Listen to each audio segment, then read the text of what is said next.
48-48 төгс цувралын шинэ дугаар эхэлж байна. Өнөөдрийн дугаараар Баруун Африкийн хөлбөмбөгийн том шууд болох Заанууд хочтой Les Elephants хочтой Côte d'Ivoire-гийн талаар ярилцгаая. Сэмбэнэ пипэкээс ирж ин таны захиалах хүрээлтээр ирлээ. Та гэртээ байна уу? Би жоохон оройтхоор байна. PP box төлдөчгөө. Захиалсан байгаа өгч завгүй яваад байна уу? PP box.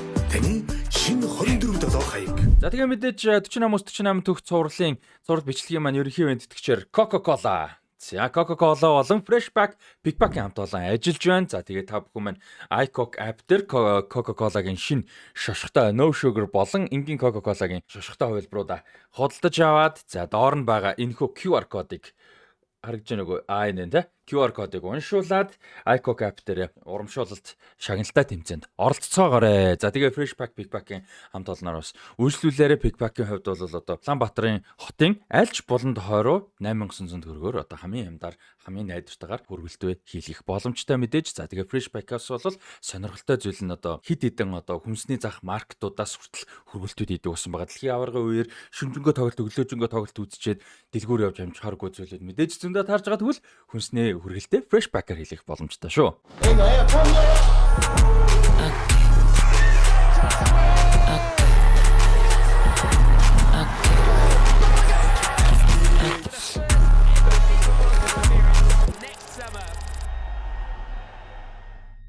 За Côte d'Ivoire-гийн хөлбөмбөг бол Француудын юунд дунд колоничлолтонд бол мэдээж хөгжиж байсан. Хэдийгээр зохион байгуулалт байсан ч гэсэн бас юу гэдгийг колоничлогдсон улсын хөгжил гэдэг бол ямар хэлэхтэй байх вэ тийм ээ. Тэгээ 50-аад оны сүүлэхэд бол нэлээд докторгүй байдалтай юм бол байсан. За тэгээ Абижан Côte d'Ivoire-гийн том хот болоход Абижанд бол Laurent Gbagbo гэж нэг хүү бол их авьяастай юм хүү ээжээ. За тэр хүү ихний том шаардлага шалгуур нь юу доосон бэхэр аав нь байсан. За аав нь их хатуу хүн байсан. Тэгээд хичээлээ сайн шаарддаг байсан. Хөлбөмбөг тоглох хөлбөмбөөр тагаа зарцуулахыг бол хатуу хордог байсан. За гэхдээ Laurent Gbagbo бол бууж өгөөгүй. Хөлбөмбөгтэй хайртай байсан учраас зүтгэсээр байгаад ажил хийж байгаа цагаар ажил хийж байгаа бидний ярьдаг шипи те пүүз олж авсан. За тэрүүгээрээ тэгээд тэрийг нуудаг гэсэн. Тэгээд тэрийг нууж байгаа шороон талбайнууд дээр хөлбөмбөл тоглолдог. За хөлбөмбөгийн тэмцээнүүдэд оролцдог байсан. За ингээд явсаар байгаад бол маш авьяастай тоглогч гэдэг мэдэгдээд явсаар байгаад 60-аад оны сүүл гэхэд бол Sol Beni гэж маш алдартай юм бэлтгэлийн баазд байдаг. ASEC Mimosas гэж клуб бол хэнийг Бокугийн авьяасыг мэдэрч бол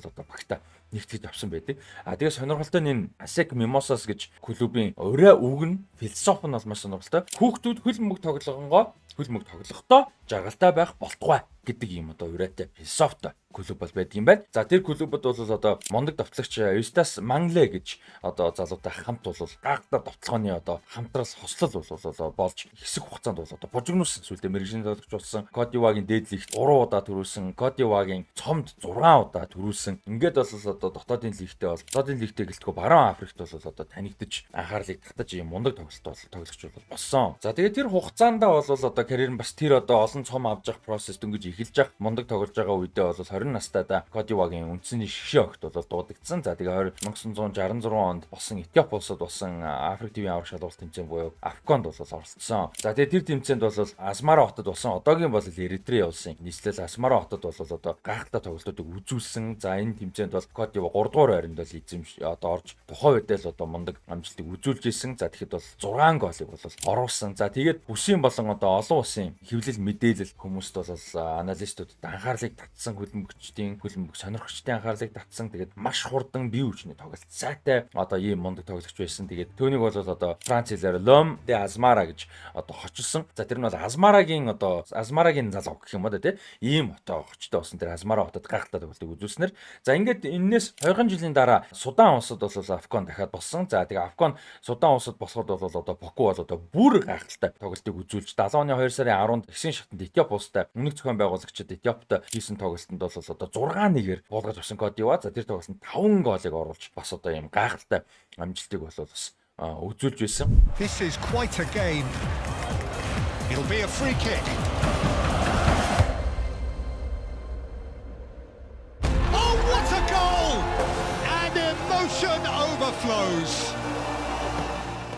За тэгээд 70 оны Афган тэмцээнийг бол одоо 8 голтой дуусгаж 2хан Афганы тэмцээний хүрээнд бол 14 голыг оруулж ийм гайхалтай амжилтыг үзүүлээд улсдаа биш бүсдээ биш одоо дэлхийд танигдаж бол эхэлсэн байгаамаа. За тэгээд энэ 14 голыг оруулсан гайхалтай амжилт бол одоо 38 жил хинч эвдэж чадаагүй Афганы хүрээнд зөв мэрэгэн бочоор бол 38 жил байсан. За энэ хугацаанд бол одоо Рожер Мила, Абеди Пеле гэх мэт одоо гайхалтай домогтой тоглогчд бол энэ амжилтанд бол хүрээгүй. За 2008 онд Ганд усан Афганы үеэр Самуэль Этоо мэргэжлийн карьерийнхаа 15 дахь голыг одоо Афганы хүрээнд 15 дахь голыг оруулж Покугийн рекордыг бол эвдэжсэн байгаамаа. За Лоран Покугийн одоо энэ амжилтууд бол дэлхийн нийтийн анхаарлыг бол татсан. За тэр үед одоо бас нэг сонирхолтой юмыг бол Пеле хэлжсэн билээ. Домогт Пеле. Пеле хэлэхдээ бол за энэ бол одоо миний залгамж халаа залгамжлагч байна. А гэхдээ ганцхан сул тал байна. Тэр бол Бразил төрөөгвэ гэж. Бразил хүн болж төрөөгвэ гэж хэлжсэн байт юм билээ. За тэгээ Европын клубүүд бол айгүй олон жил Покуг бол авахар бол араас нь хөөцөжсэн. За гэхдээ тэр үед бол Кодивагийн хууль бол чанга байсан. Тэгээд карьерийн эд үеэсээ өмнө бол гадаад улс руу явах боломж бол тааруу байсан. За тэгээд 73 оны 12 сард 25 настай Лоран Поку Франц явж Stade Rennes клубуд бол тоглохоор болсон. За Stade Rennes-ийн хувьд бол одоо Францын Британий мужид байдаг. За Британий муж бол одоо Францын хойд хүүтэндөө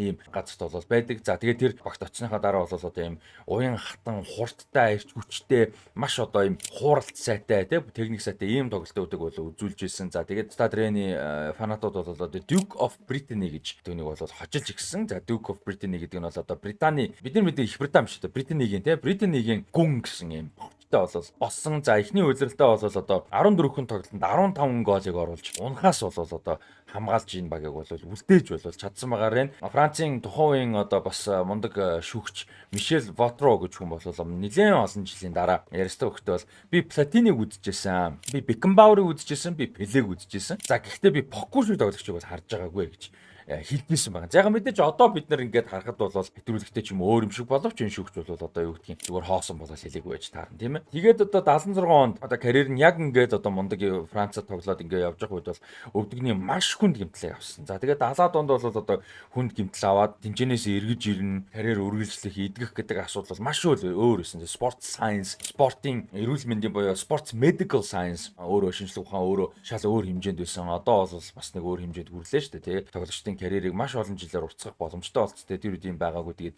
17 сар бол хөлбөмбөг тоглож чадаагүй. За тэгээд ерөнхийдөө карьер нь бол маш хэцүү болсон. Тэгээд карьерийнхаа төгсгөлд бол Нанси клубуд нэг маш богино хугацаанд тоглохдоо бас сонирхолтой дөнгөж гарч ирж байсан. Ирээдүйн домогт Мишель Платинетай хамт бас тоглож амжсан юм байлээ. За тэгээд Лоран Покугийн хувьд бол одоо 69 наснда 2016 оны 11 сард бол өөд болсон. За тэгээд баруун Африкийн хөлбөмбөгийн бол одоо үнэхээр домог эргэлзээгүй домог. За тэгээд түүнийг хүндэлж дурсаж Сан Педро хотод Кодивагийн баруун өмнөд ирэхт бол одоо байдаг 20,000 үзэгчийн судалтай энэ шин цэнгэлтгийг бол одоо Stade Lorraine Poku гэж одоо хүндэтгэж бол нэрлсэн байдгийн байлээ. За тэгээд 2023 онд бол бас одоо Африк дэврийн аврах шалралт тэмцээн Кодивад болсон. За тэгээд тэн тэмцээнд босоход бол Африкийн хөлбөмбөгийн холбоо болон Puma аль биесний бөмбөг үйлдвэрлэгч Puma хоёр бол одоо хамтарч шинэ бөмбөгийн загвар гаргасан. За тэр загвараа Lorraine Poku-гийн хүндэтгэлд одоо зориулж болол дурсгалд зориулж Поку гэдэг нэртэй ийм бөмбөгийг бол гаргаж ирсэн байгаамаа. За тэгээд одоо Дидье Дрогба, Яя Туре нар одоо Европын хөлбөмбөгт, дэлхийн хөлбөмбөгт одоо Кодиваг таниулж гайхуулж байхаас одоо олон 10 жилийн өмнө бол Лоран Поку бол одоо баруун Африк болон Кодивагийн хөлбөмбөгийг дэлхийд Европод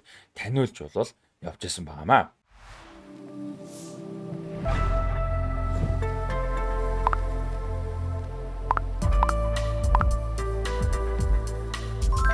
$60,000-аас дээш хүргэлт үнэгүй 100 болон 200,000-аас дээш худалдаа авалтанд бэлэгтэй. Freshpack.